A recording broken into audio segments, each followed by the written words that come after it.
Good evening and welcome to the Business Day. I'm Andrea Chisholm.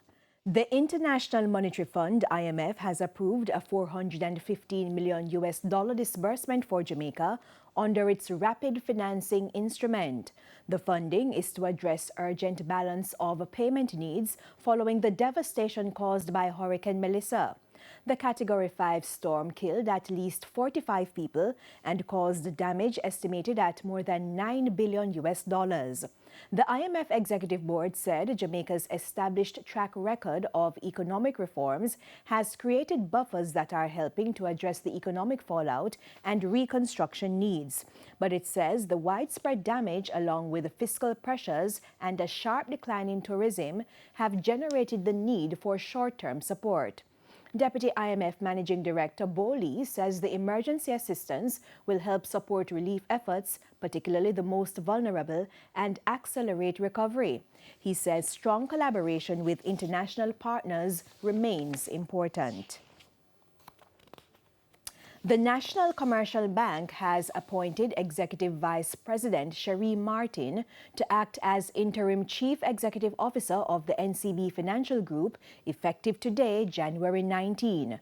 This comes as the Board of Directors announced on Monday that Chief Executive Officer Bruce Bowen will leave the organization on February 28 after completing what the bank describes as a critical turnaround period. Mr. Bowen was appointed in 2023 to lead the restructuring effort, and the board says that phase is now largely complete. Mrs. Martin brings more than 15 years of senior leadership experience in financial services and has overseen key operational and technology functions at the bank. The board says she has played a central role in strengthening execution discipline, operational resilience, and performance consistency. NCB says the bank's strategy and priorities remain unchanged as it builds on progress made over the past 2 years. The board says the transition reflects continuity and stability as the bank moves into the next phase of growth.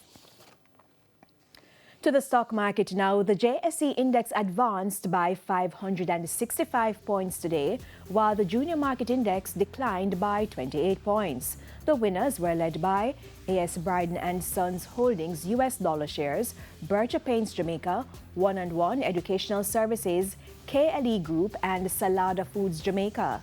The losers include Jetcon Corporation, Proven Group US dollar shares, Consolidated Bakeries, Mail Pack Group, and Knoxville Express Services.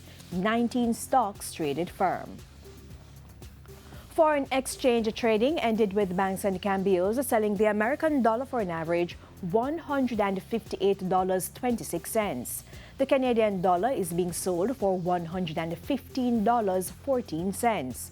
The pound is going for $212.43, while the euro is selling for an average $186.82.